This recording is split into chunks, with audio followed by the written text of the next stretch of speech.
Et mes paroles valent cher. Salut à tous. J'espère que vous allez bien. Le chairman pour vous servir. Les Guesnay m'appellent le tiers. Les Fimbi 500, mais les deux sont corrects anyway. Sarcel représente. Sect Abdoulaye, évidemment. Bienvenue sur We Hustle. C'est toujours ton émission qui rassemble les motive. Au fil des émissions, nous recevrons différentes personnalités qui viendront s'asseoir à ma table, nous parler de leurs échecs, mais surtout de leur réussite. Alors, Hugo, take a seat, non? Même si c'est dur, toujours dire Moramutse. Au Burundi, ils savent ce que je viens de dire. PDG, let's get it! We hustle, baby.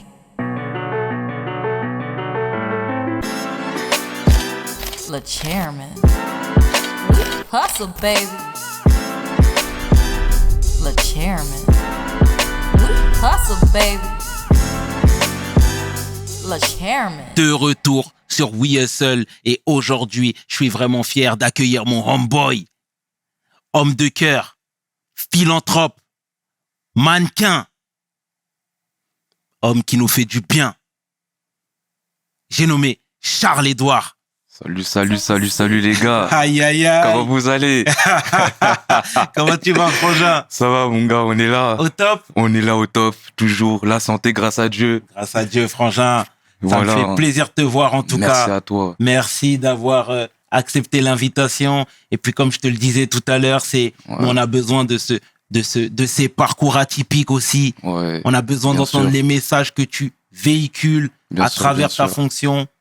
Bien sûr. Avant toute chose, déjà, je tenais à te remercier, frérot, parce qu'il y a des grandes personnes, des grands monsieur et des grandes dames qui sont venus ici, tu vois, pour parler de leur expérience, tu vois. Donc, déjà, j'aime le concept et c'est un honneur pour moi d'être ici et de parler de mon expérience à mon tour, tu vois. Merci, mon frère. Ça fait chaud au cœur, sincèrement. Est-ce que tu peux te présenter, frérot, pour celles et ceux qui ne te connaissent pas? Ouais, bien sûr. Du coup, moi, c'est Charles-Édouard. J'ai 23 ans, né à Colombes, dans le 92. Quelqu'un qui a la joie de vivre, toujours. Le sourire, le smile, toujours. Grand rêveur, tu vois. Je tiens ça de la maman. Ça veut dire que grand rêveur, j'ai toujours voulu casser les codes, on va dire. Briser les limites qu'on voulait me fixer. Et aujourd'hui, on est là. Hein, on est là aujourd'hui. On va retracer le parcours et la petite vie, hein, forcément. Bien sûr. Tu disais Colombes, 23 ans. Ouais. D'accord. Moi, je veux que tu nous parles de ta jeunesse. Comment elle s'est déroulée, cette jeunesse? C'était une jeunesse joyeuse?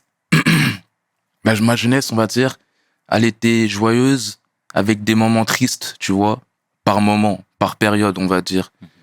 J'ai grandi avec ma petite sœur, une maman formidable. Tu vois, elle nous a élevés toute seule. Elle a joué le rôle de la maman et du papa en même temps, tu vois. Ça veut dire que déjà, gros bisous à elle, tu vois. Parce que je pense qu'elle verra cette interview comme elle a un œil sur ce que je fais. Ça veut dire que, j'ai grandi avec ma maman, ma petite sœur, petite famille, mais beaucoup d'amour, tu vois, dans la famille. Beaucoup d'amour. Malheureusement, j'ai pas grandi avec mon père, tu vois, dû à certains comportements, tu vois, qu'il avait vis-à-vis de ma maman, tu vois. Malheureusement, mon père, c'était un homme violent, tu vois, et ma maman, elle était victime de violences conjugales, tu vois. Ça a conduit au divorce. Du coup, j'ai pas grandi avec lui, tu vois, et l'image que j'ai de lui, elle est pas bonne, tu vois, depuis ma tendre enfance, tu vois. Ça veut dire que j'ai grandi avec ma maman, elle s'est battue, tu vois, pour que ses enfants puissent devenir des hommes et des femmes de demain, tu vois. Ça veut dire que moi, j'ai grandi avec ça dans la tête, tu vois. Quand j'allais à l'école, je me suis dit, OK, ma maman, elle est toute seule, elle nous éduque toute seule, faut que je la rende fière, tu vois. Ça veut dire que quand moi j'allais à l'école, je savais que fallait que j'assure, tu vois. Mais tu connais. L'école, C'était pas mon point fort, tu vois. Ouais. J'étais pas bête. Mais il y avait pas la motivation, tu vois. Dieu merci, j'ai le bac, tu vois. J'ai le bac, j'ai le brevet, j'ai un BTS. Mais dans ma scolarité, on va dire, j'étais un enfant dispersé, tu vois. Souvent seul, dû à mon albinisme, tu vois. J'essayais de me faire accepter tant bien que mal, tu vois, en faisant le clown, parfois, pour me faire remarquer, pour que les gens sachent que je suis un être humain comme eux, tu vois. Et Beaucoup merci. d'infos. Et c'est beau l'hommage que tu rends à ta mère, hein, franchement. Ouais, il faut. Magnifique. On la salue chaleureusement ici. T'es de quelle origine? Cameroun. Cameroun. D'accord. Tes deux parents? Les deux. Très bien. Là, tout à l'heure, tu parlais de moquerie. Ouais. Moi, je sais, j'ai été jeune, Ouais. j'ai eu ton âge, Ouais. et je sais aussi que dans les cours de récré, c'est pas tout le temps facile. Si tu peux rentrer un petit peu plus dans les détails, Ouais. ça ressemblait à quoi? Dans les cours de récréation. Petite anecdote. Rentrée scolaire. Ma maman elle nous dépose et tout. Tu vois, des fois, quand on appelle les gens, tu vois, pour aller dans leur classe, tu vois, ça veut dire qu'on est tous dans la cour de récré.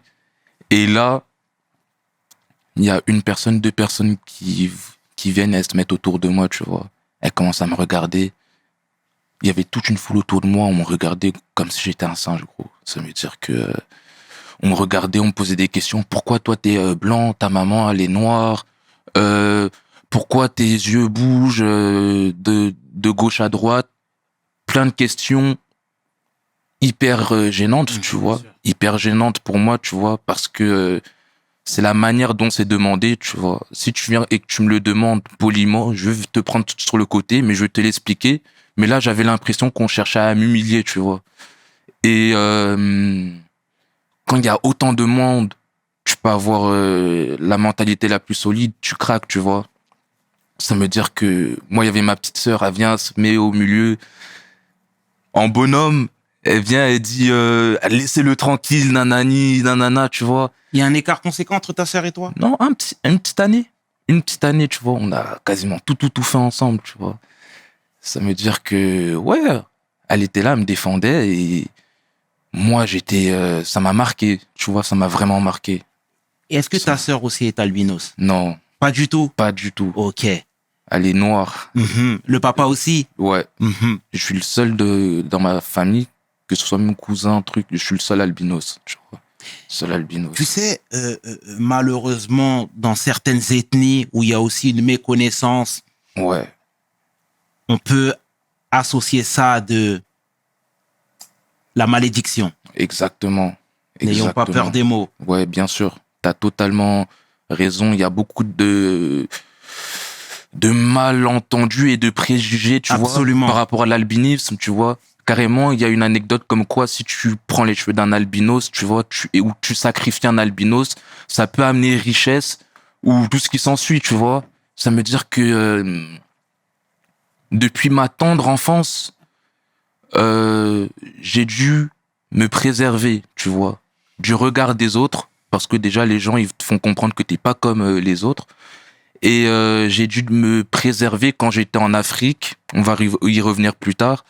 Mais quand j'étais en Afrique aussi, j'ai dû me préserver et faire attention dû aux croyances Absolument. que t'énonçais, ouais, il y a d'autres qui pensent que quand t'es albinos, c'est une malédiction, que sacrifier un albinos, ça va amener richesse, mais c'est totalement faux, tu vois. On est des êtres humains, avant toute chose. On est tous des êtres humains. Avant d'être noir, blanc, roux, vitiligo, peu importe. Exact. On est des êtres humains, tu vois. On sent une grande maturité chez toi. Ouais. Merci déjà pour ce que tu véhicules, sincèrement. Et t'es de quelle ethnie au Cameroun? Alors, la maman vient de Bafan, Bamileke, Ouais. et le papa, il est Bassa. D'accord. C'est ça. Ça veut dire que mélange, tu vois. Ouais. Petit mélange et... Et chez les Bassa aussi, c'est mal vu, ça? Ouais. Bah, en vrai, il y en a... L'albinisme, il y a certaines personnes qui vont voir ça comme une bénédiction. Il y en a d'autres qui vont voir ça comme une malédiction, tu vois. Et la plupart du temps, les gens voient l'albinisme comme une malédiction, tu vois.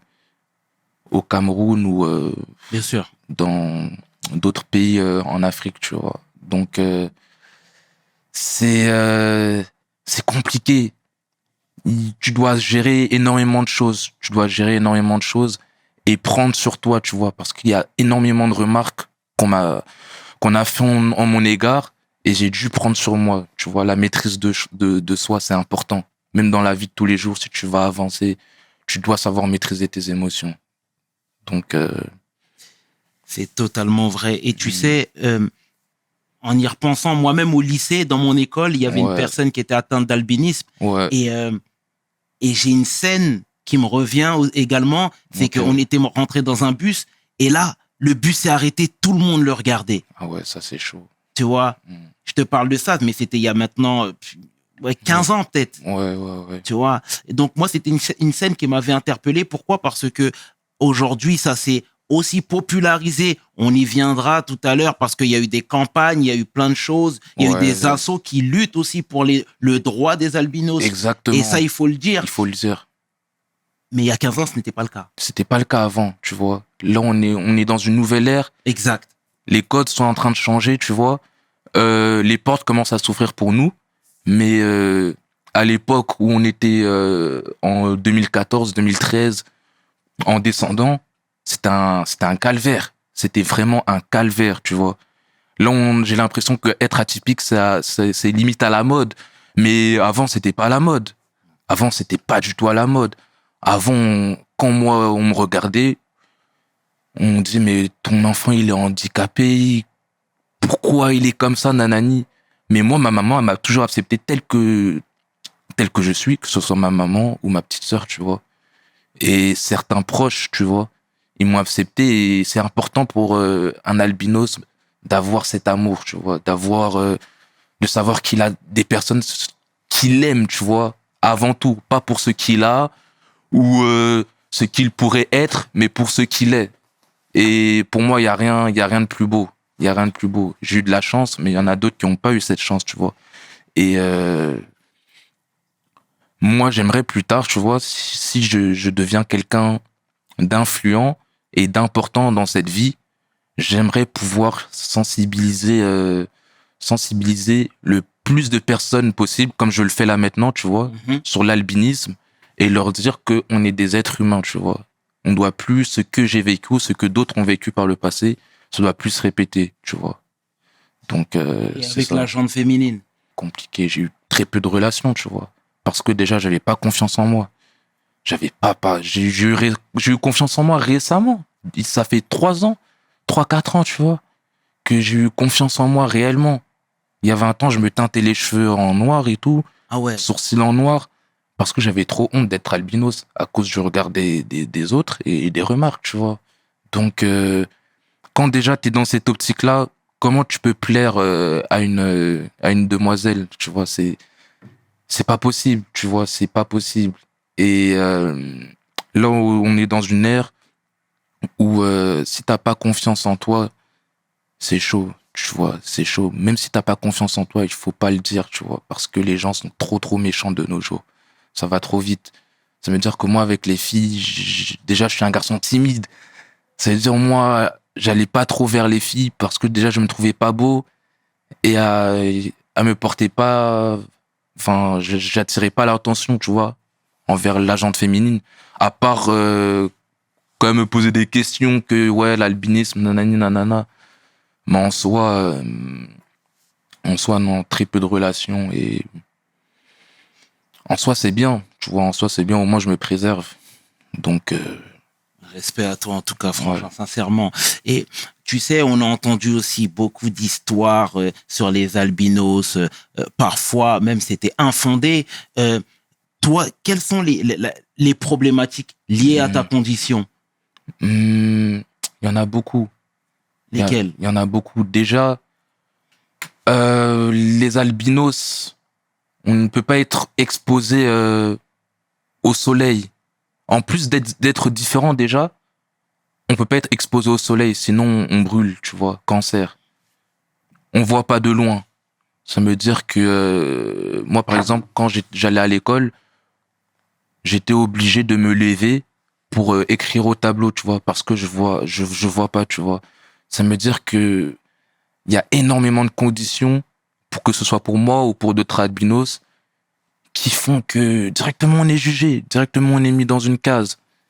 Et c'est dur à accepter, mais tu dois l'accepter et tu dois aller de l'avant. Tu vois, tu dois aller, que ce soit moi ou un autre albinos, il faut qu'il se dise ça dans sa tête. C'est hyper important. C'est hyper important, pas se morfondre. Quand moi, j'étais en dépression, ma maman me disait, Charles, tu as ce que eux, ils n'ont pas, fais-en une force, tu vois. Elle m'a toujours dit ça, fais de ta différence une force. Ne te laisse pas morfondre, n'écoute pas ce qu'un tel a dit, va de l'avant et trace ton propre chemin, tu vois. Si tu veux te lever pour aller au tableau et que ça gêne quelqu'un, tu te décales et tu continues à écrire au tableau, Charles. Tu vas de l'avant, peu importe ce que le voisin va dire, toi, avance, sois pas gêné, tu vois. Et moi, j'ai grandi avec cette mentalité. Ça veut dire que... Respect. Ouais, c'est ça. Franchement, C'est ça. tu fais du bien, en tout cas, franchement. Merci. C'est bien ce qu'on t'a inculqué, sincèrement, frangin. Et tu sais, là, tout à l'heure, tu disais que ta mère était bienveillante, Ouais, ta petite sœur également. ouais, Moi, je veux que cette fois-ci, tu nous parles de la famille au sens large, ouais. parce que tout le monde n'a pas les mêmes codes, tout le monde n'a pas la même vigilance, ne porte pas les mêmes attentions. Donc, Exactement. La jalousie, c'est un don du diable, tu vois. C'est fort ce que je dis, mais pour moi, la jalousie, tu vois, il y a l'envie et la jalousie, tu vois. Déjà, quand quelqu'un t'envie, tu dois faire attention. Mais parce que après l'envie, il y a la jalousie, tu vois. Tu peux envier quelqu'un, mais si la personne commence à te faire du mal, cette envie se transforme en jalousie, tu vois. Et moi, je suis quelqu'un, j'essaye de m'en sortir dans la vie, tu vois. J'essaye par tous les moyens de m'en sortir dans la vie en étant fidèle aux principes que la maman m'a inculqués, tu vois. Et surtout dans le milieu dans lequel je suis, donc le mannequinat, c'est pas évident. On va y revenir plus tard, mais c'est pas évident, tu vois. Et il y a certains membres de ma famille qui s'aperçoivent que je commence à gravir les échelons petit à petit, tu vois. Ça commence à appeler, à prendre des nouvelles. Pourtant, avant, on s'en foutait de ma vie, tu vois. On s'en foutait, tu vois. J'étais l'albinos qui avait aucun avenir, tu vois, sans plus, tu vois. Et là, maintenant, ça commence à prendre des nouvelles, mais dans le mauvais sens. S'informer. Qu'est-ce que t'as fait? Ok, ils vont comparer avec leurs enfants ou les enfants d'autrui. Et ça, je dis pas qu'ils sont tous comme ça, mais moi, je détecte ce genre de truc, tu vois. Mais il faut se méfier de tout le monde. De tout le monde, tu vois, de tout le monde. Et moi, d'accord. je suis comme ça. Je suis comme ça, tu vois. Et t'as raison de te préserver, hein. Ça, je peux le confirmer, frangin. Et toi, aujourd'hui, tu fais du mannequinat. Ouais. C'était une réelle vocation, une réelle envie, ou ça t'est tombé dessus? Pour être totalement honnête avec toi, c'était un rêve, limite. Ok. C'était vraiment un rêve, tu vois. Quand j'avais envie d'être mannequin, j'étais au bled. Parce que en 2015, à cause de problèmes familiaux, je suis rentré au Cameroun, tu vois, parce que ma maman avait besoin d'un nouveau départ. Et du coup, j'étais au bled quand j'avais envie d'être mannequin. 2019, je pense, ouais. Et je venais de passer le baccalauréat. Et je devais rentrer en France pour poursuivre, tu vois. Pour poursuivre... J'étais allé au rattrapage et je devais faire le rattrapage à Paris. Ça veut dire que moi, en fait, j'étais dans une école internationale au Cameroun, tu vois. Et à cause du Covid, contrôle continu, nanani, ça m'a emmené au rattrapage. Et du coup, ma maman, elle a dit quoi? Elle a dit que, ok, tu vas aller à Paris pour les vacances et tu vas passer le bac là-bas. Enfin, tu vas passer ton rattrapage du bac là-bas. Ça veut dire que moi, dans ma tête, quand j'arrive en France, dans ma tête, j'étais ok, je vais passer le bac, mais je vais rester, tu vois. J'étais censé faire mon bac, et repartir au Cameroun pour continuer. Ma mère, elle avait pris un truc d'école de commerce là-bas. Donc j'étais censé passer le bac et retourner au Cameroun. Mais moi, dans ma tête, je savais que quand je partais, j'allais plus revenir, tu vois. Parce que moi, j'avais pour ambition d'être mannequin. Elle le savait pas encore. Je passe mon bac, je l'ai et tout. J'obtiens mon bac. Après, je passe mes vacances. La maman me dit, OK, c'est bon. Maintenant, on rentre, tu vois. Il faut rentrer au pays. Je lui dis, je rentre pas. Je dis à la maman, je rentre pas, tu vois. J'avais plus de 18 ans. J'avais, 19, 20 ans. J'avais 20 ans. Je dis à la maman, je rentre pas, tu vois. Je rentre pas parce que j'ai envie d'être mannequin. Elle a pété un plomb. Elle a dit, de quoi tu me parles? Rentre, faire des études. Et tu connais, chez nous, les Africains, les études, c'est sacré, tu vois. Ça veut dire que ma maman m'appelle, elle me dit, mais tu vas dormir chez qui? Tu vas faire comment? Rentre au Cameroun, tu fais tes trucs, tes études, et après, si tu veux te lancer dans le mannequinat, tu te lances. J'ai dit non. Moi, dans ma tête, c'était maintenant ou jamais, tu vois. J'ai dit à la maman, je rentre pas. Du coup, là, on était en froid, on s'appelait plus, tu vois. Et mon père avait une copine à l'époque, tu vois. Et sa copine, elle était OK pour me loger, tu vois. Elle était OK pour me loger. Du coup, j'ai fait le sacrifice. J'ai dit quoi? Je me suis dit, je vais aller là-bas. Je dormais dans une chambre. La chambre, elle était comme ça, quoi, frérot. Elle était comme ça. Je dormais là-bas et tout. Je dis pas que j'étais maltraité, tu vois, mais j'étais seul avec mes rêves, on va dire, tu vois. J'étais tout seul. Il y avait que moi qui croyais en moi. À cette période-là, tu vois. Ça veut dire que je commençais à envoyer des mails, à faire mes recherches, à démarcher les agences. Sous la pluie, je me présentais comme ça aux agences que j'ai envie d'être mannequin. On me claquait la porte au nez carrément, tu vois. Un jour, je me suis assis dans les escaliers, j'ai commencé à pleurer, gros. Je me suis dit, je suis fait pourquoi, tu vois. Pourquoi je suis fait? C'est quoi mon rôle là sur cette terre? C'est quoi, tu vois? Je me suis dit qu'il faut pas que je me morfonde. J'ai continué à aller de l'avant. J'ai envoyé ma candidature à une agence en Angleterre, l'une des plus grandes agences, qui est mon agence actuellement, Model One. Je leur envoie un mail. Je reçois le retour du mail. Ils me font comprendre qu'ils sont intéressés et tout, tu vois. Mais qu'ils vont me faire un test shoot, pour voir si je suis photogénique, comment je donne à la caméra. Ils m'organisent un rendez-vous sur Paris avec un photographe.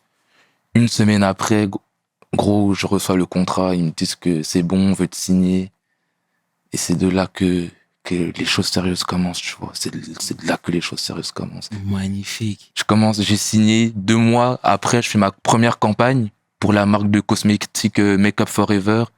Quelques mois après, je travaille avec le magazine italien eSquare. Après, Milano Fashion Week au Danemark. Je présente toute la collection à moi tout seul. Les choses commencent à s'enchaîner, tu vois. Je commence à devenir la personne, l'homme que j'ai toujours voulu être, tu vois. Et je commence à voir que les rêves peuvent se réaliser si tu t'en donnes les moyens et si tu crois vraiment en toi, tu vois. Donc... tu fais plaisir, vraiment. Ouais. Quelle maturité, j'ai envie de te dire. À ton jeune âge, c'est terrible, frangin. Et les marques, quand elles bossent avec toi, elles ont aussi ce souci de faire évoluer les mentalités, ou c'est juste travailler avec une personne atypique? Je pourrais pas te dire, franchement, parce que je sais pas si leur démarche, elle est sincère ou non, tu vois. Il y a des marques qui sont vraiment sincères dans leur démarche, tu vois. Il y en a d'autres qui vont, comme t'as dit, mettre un mannequin albinos ou truc. C'est hype, tu vois. Bien sûr. Donc, ils vont le faire, mais sans réelle prise de position. Ils vont le faire parce que c'est le truc du moment. Mais est-ce que la démarche, elle est sincère? Je sais pas, tu vois. Je sais vraiment pas.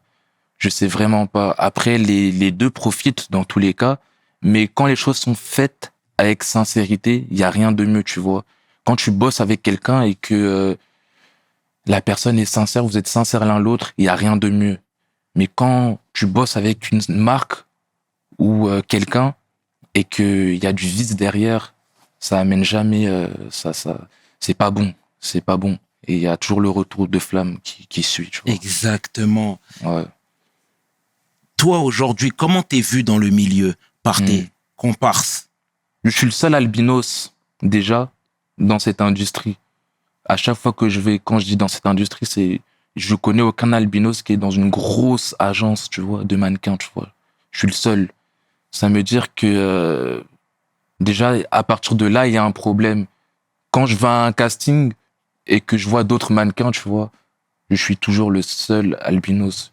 Et je pense que ils doivent se dire que je suis courageux, tu vois. C'est courageux de ma part de venir en étant noir et albinos et en me sacrifiant, on va dire, pour la cause, pour ouvrir la porte à d'autres personnes albinos qui souhaiteraient se lancer dans le milieu, tu vois.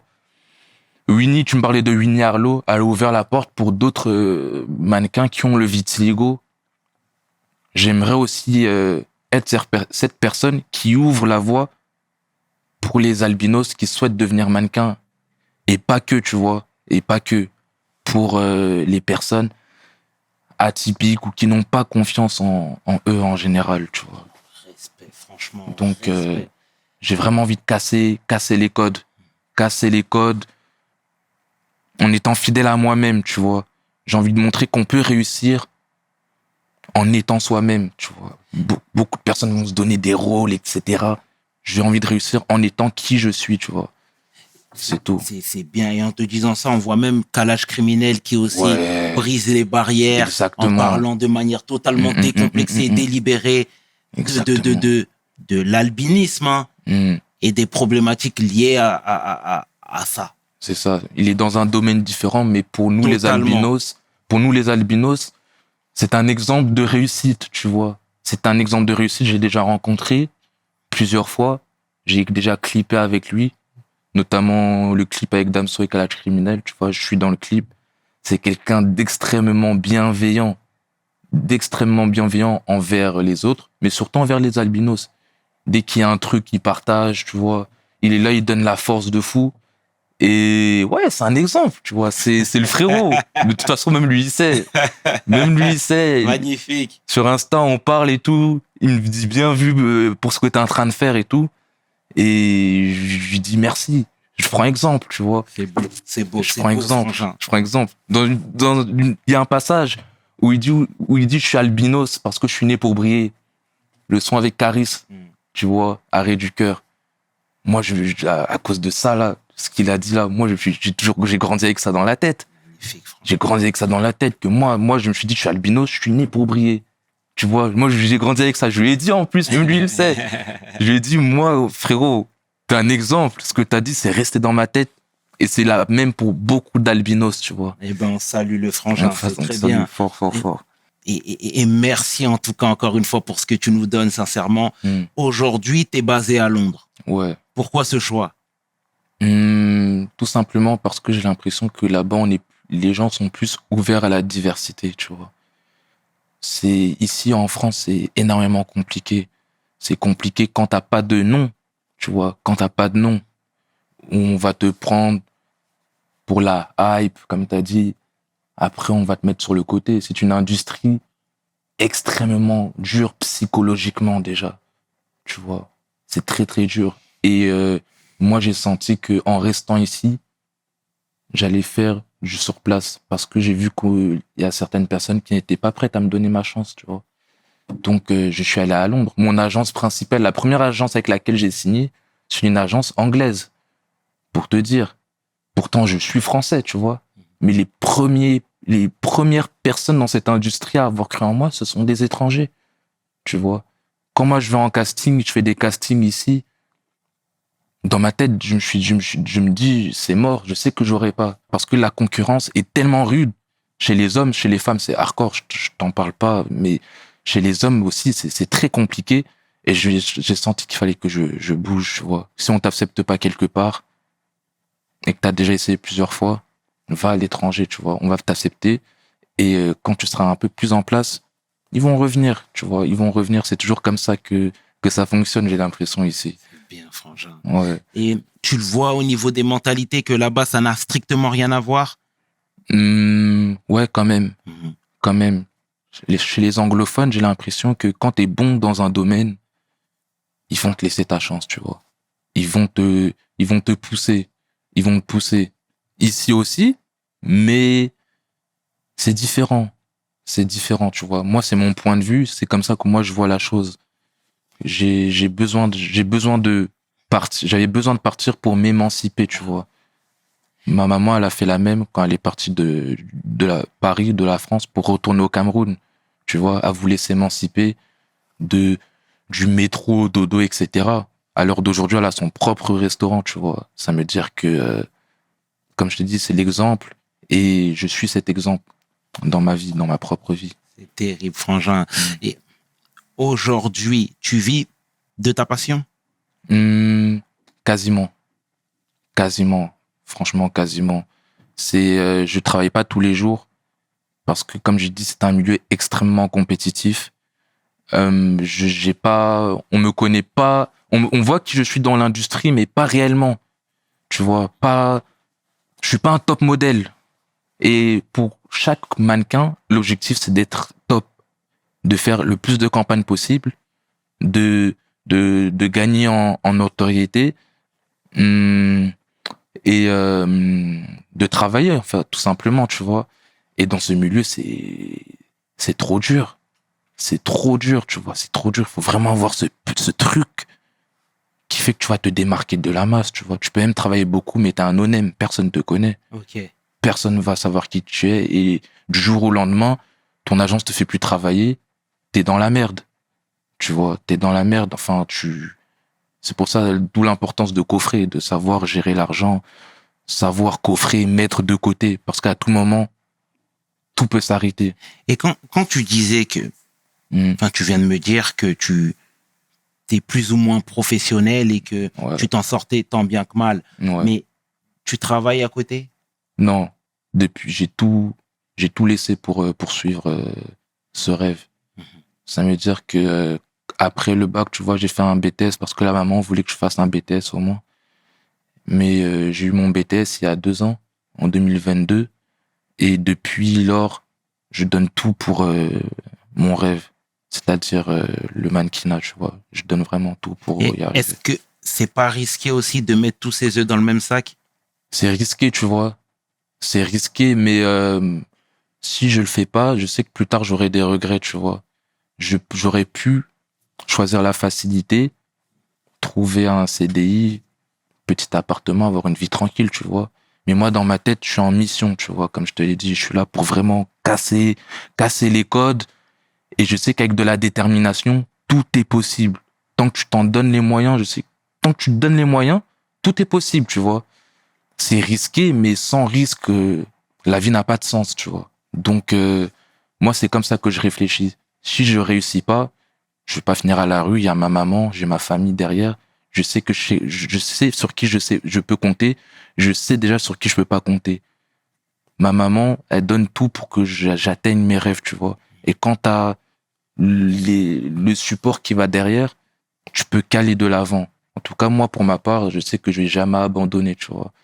Et je sais pas ce que Dieu te réserve dans la vie. Peut-être que je vais pas être au top dans le mannequinat, mais ça va être dans un autre domaine, tu vois.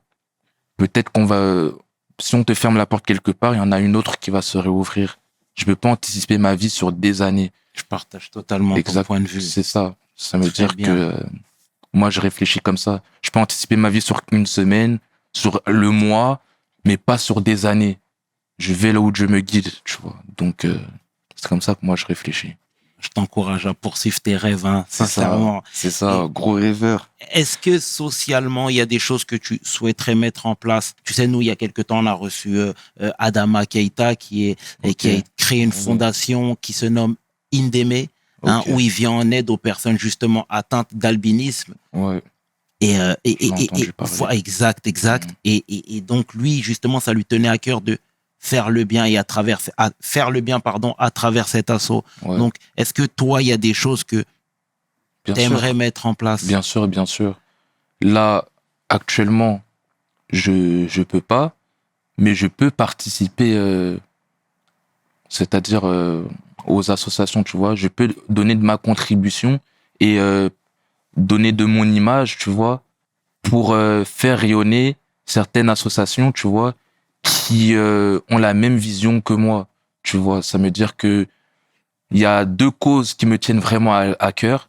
Il y a celle sur sur les albinos, tu vois, l'albinisme, sensibiliser le plus possible de gens, tu vois, parce qu'il y a des gens dans toute une vie, ils ont jamais vu d'albinos, ils savent pas c'est quoi. Donc c'est important de les sensibiliser et faire comprendre à certains Africains aussi que être albinos, c'est pas une malédiction, c'est une bénédiction carrément. Et la deuxième cause pour laquelle j'aimerais aussi me battre, et dont je me battrai toujours, c'est les violences conjugales, tu vois. Comme je te l'ai dit, ma maman, elle a été victime de ça. Et si je peux partager ou mon image, tu vois, ou mes bonnes ondes vis-à-vis de ces associations, je le ferai sans problème, tu vois. Et quand j'aurai atteint un certain stade dans ma carrière de mannequin ou dans la vie en général, pourquoi pas créer mes propres associations pour venir en aide et sensibiliser les autres personnes. Donc, ouais. Merci Frangin pour Ouais. ce pour cet amour que tu nous donnes, cette force, Bah ouais, cette c'est normal. transmission, c'est fondamental. C'est normal. C'est normal. Tu fais du bien et comme je te l'ai dit tout à l'heure, t'es hyper mature. Hein. Ouais. Honnêtement, c'est lié à ta vie, lié aux expériences. Ouais, les expériences de la vie qui font que et l'éducation, tu vois. L'éducation, c'est important. C'est trop important, l'éducation. Ça t'ouvre des portes de fou, t'as même pas idée. L'éducation, Exact. c'est trop important. En tout cas, Charles, au nom de toute l'équipe de We Hustle, nous te remercions chaleureusement. Merci, c'est moi pour qui vous cette remercie. Transmission, ces paroles bienveillantes, élogieuses, tu transmets et j'espère que la parole sera encore plus décomplexée. Ça marche. Merci à toi, frère. Merci à Ça toi, fait- merci à vous, les gars. C'était le tiers. Et 500, tu peux inverser, les deux sont corrects. Avec mon homeboy, j'ai nommé Charles Edouard pour We Hustle. Mes paroles valent cher. Peace. We hustle, baby.